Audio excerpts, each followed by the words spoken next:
साहिल एक cab driver था। एक दिन वो घर से अपनी कैब लेके निकला, लेकिन रात तक उसे कोई भी सवारी ना मिली। आज घर सब्जी कैसे लेकर जाऊंगा। आज तो दिन भर में एक भी सवारी मुझे मिली ही नहीं। लगता है आज मेरे बच्चों को भूखा ही सोना पड़ेगा। तभी अचानक, कैब वाले भैया, क्या आप औरंगाबाद चौराहे तक चलेंगे? साहिल ऊपर से लेके नीचे तक उस आदमी को देखता है। उस आदमी ने बहुत सारी शराब पी रखी थी। क्या करूं, सुबह से कोई सवारी भी नहीं आई है। और इस आदमी ने तो इतनी शराब पी रखी है, पता नहीं जो ये जगह बता रहा है वहां इसको जाना भी है या नहीं। बोलते क्यों नहीं? तुम्हें चलना है या नहीं चलना है? हाँ चलिए बैठिए, मैं आपको ले चलता हूँ। साहिल अपनी टैक्सी के मीटर को डाउन करता है और वहां से चल देता है। कुछ देर बाद वो उसके घर के सामने उस आदमी को छोड़ देता है। साहिल जब घर वापस पहुंचता है तो देखता है कि उसके पीछे वाली सीट पर, जहां वो आदमी बैठा हुआ था, वहां एक पैकेट पड़ा हुआ है। वो उस पैकेट को उठाता है। अरे, इस पैकिंग में तो बहुत सारे रुपए हैं। लगता है यह उसी आदमी का पैकेट है जो मेरी टैक्सी में रह गया है। साहिल उस पैकेट को लेकर घर के अंदर जाता है। जब उसकी पत्नी इस पैकेट को देखती है। या आप इतने सारे पैसे कहाँ से लेकर आए हैं? ये मेरे पैसे नहीं हैं। मेरी टैक्सी में आज एक आदमी बैठा था जिसने बहुत शराब पी रखी थी। मुझे लगता है कि शायद उसी का ये पैकेट है। मैं कल जाकर उसे पैकेट वापस कराऊंगा। आपका दिमाग खराब है क्या? वह आदमी आपके बारे में कुछ भी नहीं जानता, फिर उसका पैसा क्यों वापस करना? हमें भी तो पैसों की कितनी जरूरत है। घर और बाबूजी की तबीयत खराब है, उनके लिए भी तो दवाई के पैसे चाहिए। कोई जरूरत नहीं है पैसों को वापस करने की। भगवान ने ये पैसे हमें तोहफे में दिए हैं। घर आई लक्ष्मी को कोई वापस करता है क्या? साहिल उन पैसों को अपने पास रख लेता है, लेकिन उसका मन नहीं मानता और अगले दिन टैक्सी लेके वो निकलता है।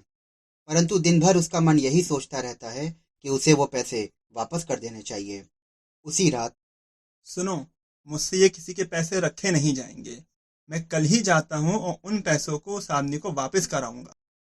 अरे, आप इतना हरिश्चंद्र क्यों बन रहे हैं? जब आपसे कह दिया कि यह पैसे हमें भगवान ने दिए हैं, तो आप इसे भगवान का तोहफा मानकर अपने पास रखिए ना। वे लोग आपस में बात कर रहे होते हैं कि तभी अचानक साहिल का फोन बजता है। नमस्ते बाबूजी, कैसे हैं आप? मैं ठीक हूँ बेटा। अब बेटा, तेरी बहन राधा की शादी मैंने तय कर दी है। उसके लिए बहुत सारे पैसे चाहिए। तू पैसे का इंतजाम कर ले। साहिल ये बात अपनी पत्नी को नहीं बताता और चुपचाप सोने के लिए चला जाता है।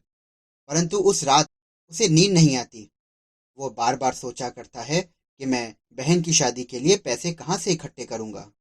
शायद मेरी पत्नी ठीक ही कह रही है। मुझे ये पैसे उसे वापस नहीं करना चाहिए। वैसे भी वो एक शराबी था और पैसे वाला लग रहा था। मगर उसके पैसे में अगर कदर होती तो लापरवाही से मेरे टैक्सी में नहीं छोड़ता। अगले दिन साहिल फिर काम पर चला जाता है, लेकिन आज भी उसके दिमाग में वही पैसे बसे होते हैं। अगले दिन वो अपनी पत्नी को बिना बताए वो पैसे लेकर उस आदमी के घर पहुंच जाता है। वो घर पहुंचता है और दरवाजा खटखटाता है। दरवाजा एक लड़की खोलती है। जी बताइए, क्या काम है आपको? जी, वो एक रात एक बाबूजी मेरे टैक्सी में बैठकर आए थे। उनके यह पैसों का पैकेट मेरी टैक्सी में रह गया था। मैं वही वापस करने आया हूँ। अच्छा, आप वही टैक्सी ड्राइवर हैं। आ जाइए, अंदर आइए। आप नहीं जानते आप हमारे पैसे लौटाकर कितना बड़ा एहसान कर रहे हैं। मुझे अपने कॉलेज की फीस भरनी थी। पापा इसीलिए तो ये पैसे निकाल कर लाए थे। अगर आप ये पैसे वापस नहीं करते तो कॉलेज की फीस नहीं भर पाती मैं, और मुझे कॉलेज से बाहर निकाल दिया जाता।